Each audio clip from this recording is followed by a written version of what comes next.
Hi, this is Michael Orl from MobileBurn.com, and this is the Samsung Galaxy Tab 2 7.0, a Wi-Fi only Android 4.0 tablet. It's on sale for $249.99, putting it in direct competition with the Amazon Kindle Fire.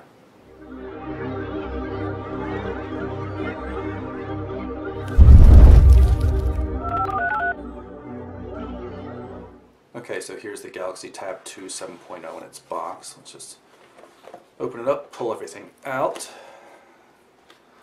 Power upper right hand corner here, start it up, and we'll see what else comes inside the box. It's the Samsung charger with the US adapter. Just clicks in there. Obviously we're going to find a USB cable somewhere. Terms and conditions, user guide, and here's the USB cable with the proprietary connector. And that's all that's been included. So let's take a look at the hardware. Up front and center we have the 7-inch display, 1024 by 600 pixels.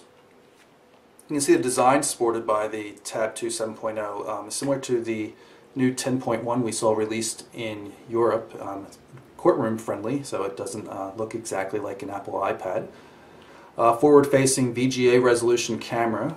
Flip the device on its side and you can see we've got a power button here.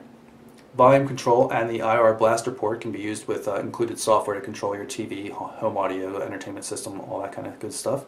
The tablet is 10.5 millimeters thick and has a nice rounded design. I'll show you the back in a second. Dual speakers flank the proprietary Samsung port here. And to back up the 8 gig of internal storage, we now have a micro SD memory card slot, so you can put in a card as large as 32 gigabytes, bump the total up to 40 gig. And on the very top of the tablet we have the 3.5 millimeter headphone port, and then of course the secondary microphone. Take a look at the back. Again, you can see the rounded feature that I was talking about. Rear-facing 3 megapixel camera, a nice satin finish on what's a kind of a bronzy gray color scheme. Quite attractive, and it feels pretty good in the hand too. Since it suits the camera better, I'm going to use the Galaxy Tab 2 7.0 in landscape mode, but of course everything works in portrait mode as well. Here's the home screen. We've got 5 home screen panels, as you can see, little dots up at the top. Controls down the bottom here, back, home, task switcher, and screenshot, and I'll show you how those all work. This little arrow here brings up Samsung's mini applications. These applications are overlaid on the screen and you can actually interact with the application that's running in the background while the mini apps are running, which is pretty cool. Notification area. See a little animation there showing you that you can move left and right. Quick access to the settings. Main menu up top. There's a couple different views. You can look at widgets or applications, and when you're in applications you can even reorder things. So you could have, one page full of games, for example, or you can always go into a simple alphabetic view. You'll see how things put back into alphabetic order. Let's go over and add a widget or two. Say the AccuWeather widget, just drop that in there. I'm going to place a few application shortcuts here as well, just so I can show you some tricks. See, I've got Dropbox right here.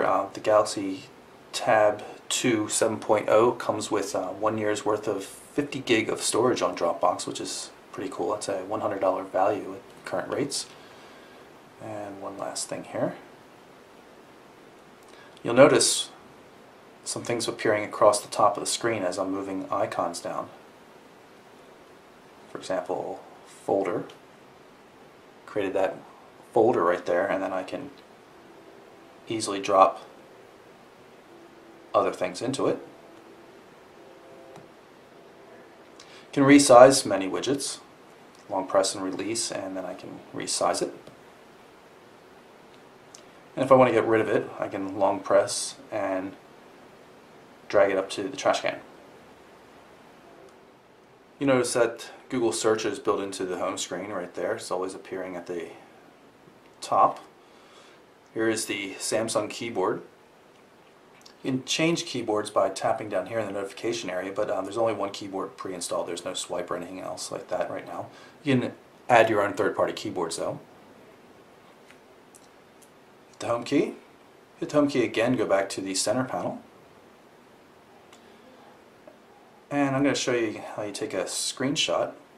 And it's going to pull it up into an editor so you can very easily annotate it. For example, I have a pen here, and I'm going to pick a dark green, and then I can just start doodling on and then save it when I'm done. Kind of like the Galaxy Note series. Okay, so let's jump into the main menu, and I'm going to pull up the email application so you can see what it looks like. Nice split screen view. Choose the folder over here,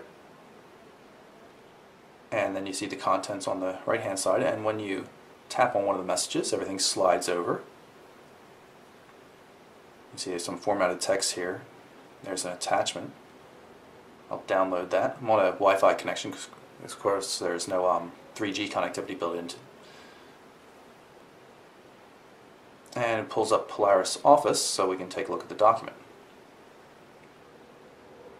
And then I just hit the back button here to go back to the email message. You can have multiple accounts configured. I also have a Gmail account configured in the standard email app.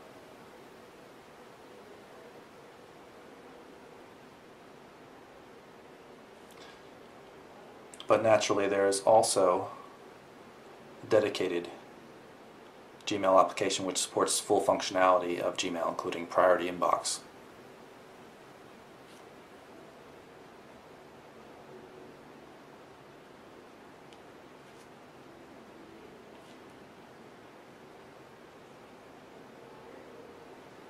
And as I showed before, we have the mini apps down here at the bottom, so you can quickly get to the email that way.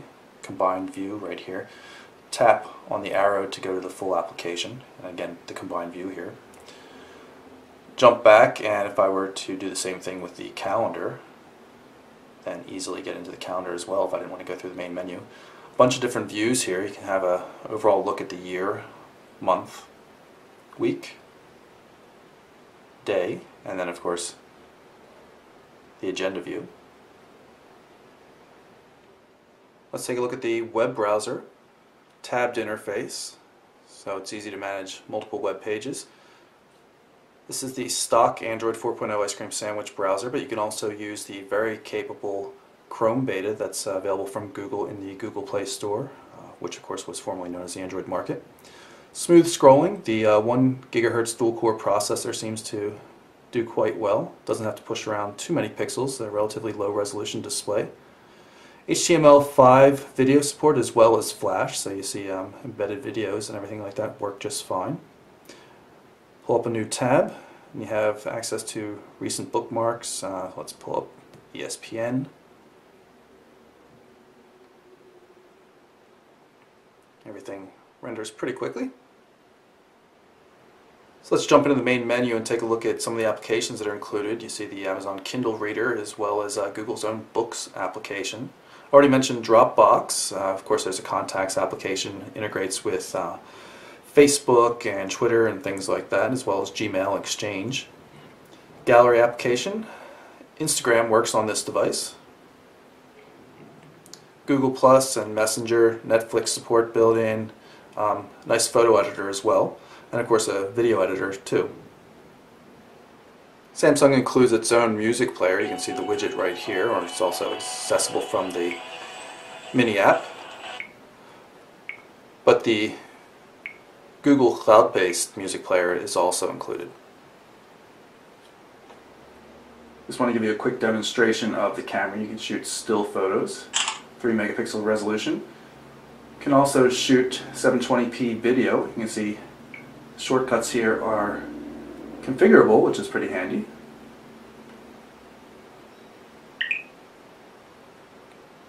And just record a quick video here.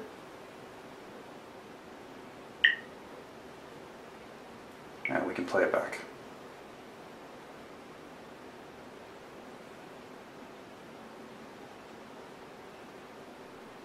And just because the devices are targeting the same demographic, here's the Samsung right next to the Amazon Kindle Fire.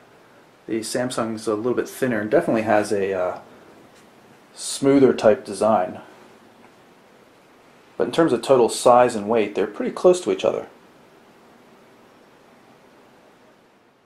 So that's a quick look at the Samsung Galaxy Tab 2 7.0, a very affordable Android 4.0 ice cream sandwich tablet. It's on sale for $249.99, which is a pretty aggressive price point considering it has dual cameras, micro SD expansion, dual core processor. It's actually quite nice. So for mobileburn.com, I'm Michael Orrell. Thanks for watching.